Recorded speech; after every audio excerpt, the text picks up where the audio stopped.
Science.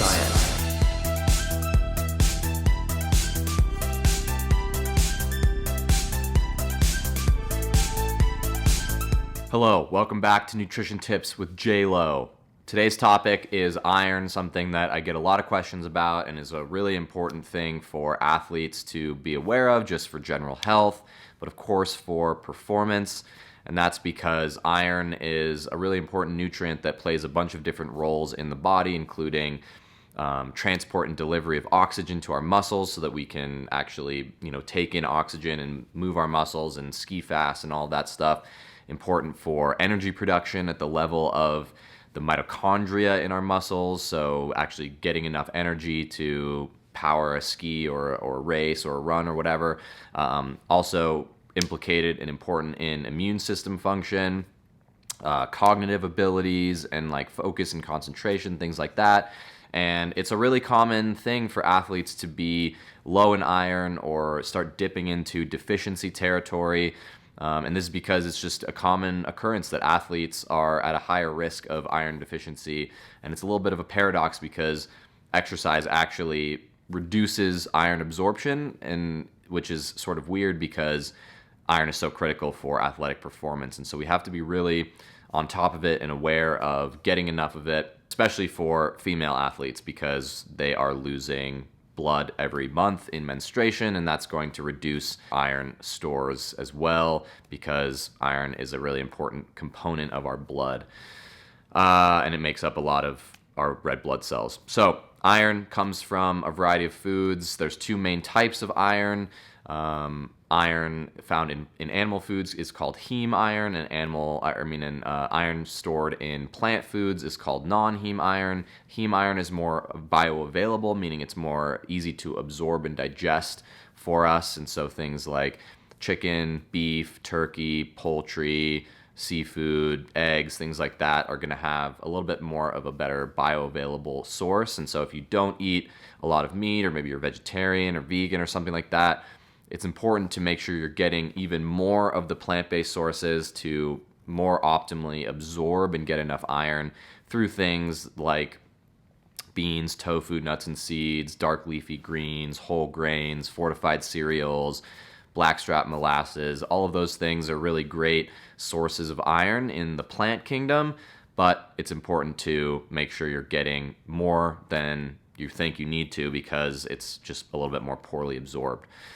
And of course, iron, I'm not a doctor. I don't pretend to be a doctor, so it's important to meet with a physician. But some of the symptoms of low iron can be, fatigue, lack of energy, paleness, tiredness, less ability to recover from hard workouts, or, super crazily impaired performances, things like that. So one thing that I think is a really important thing to recommend to you is to regularly get your iron levels checked by a physician that understands sport and endurance sport and can be able to offer recommendations in that regard with regards to supplementation, things like that, to check your ferritin levels, check your hemoglobin levels, and be able to adapt accordingly. Worst thing you want to do is start off the season with a super low iron or on the border of iron deficiency anemia, and then have to crawl out of that hole and catch back up. And so monitoring it throughout the entire annual year is a really good way to go.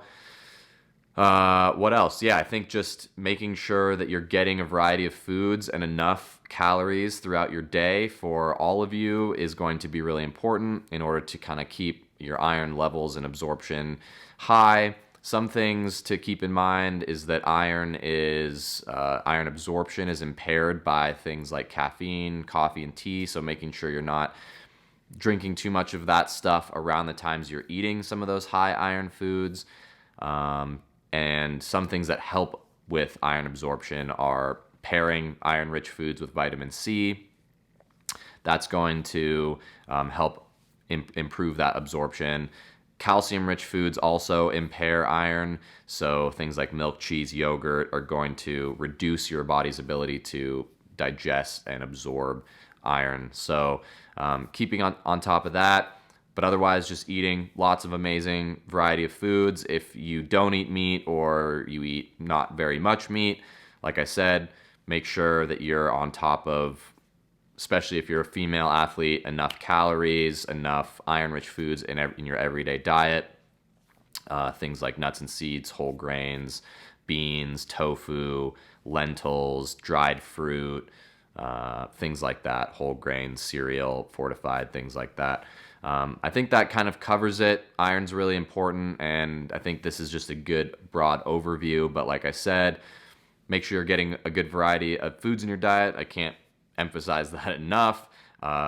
Get a regular blood test done. Probably good to do it before the season, during the season, and maybe after the season, just to have a good snapshot in time. So schedule an appointment with a sports knowledgeable physician, and yeah, make sure to be on top of it, because it is super important. It's going to be critical for your immunity, for your performance, and for your health. Remember that iron is not something that our body can make on its own. We have to get it from food. And so if our diets are crappy, we're not going to get enough. So I hope this was helpful.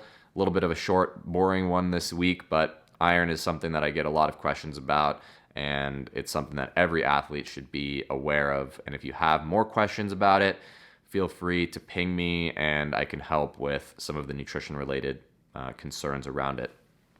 Thanks for watching. Hope you like my mustache. Hope you are enjoying this winter, this winter weather that we've been having, and I look forward to seeing you out on the trails. Bye.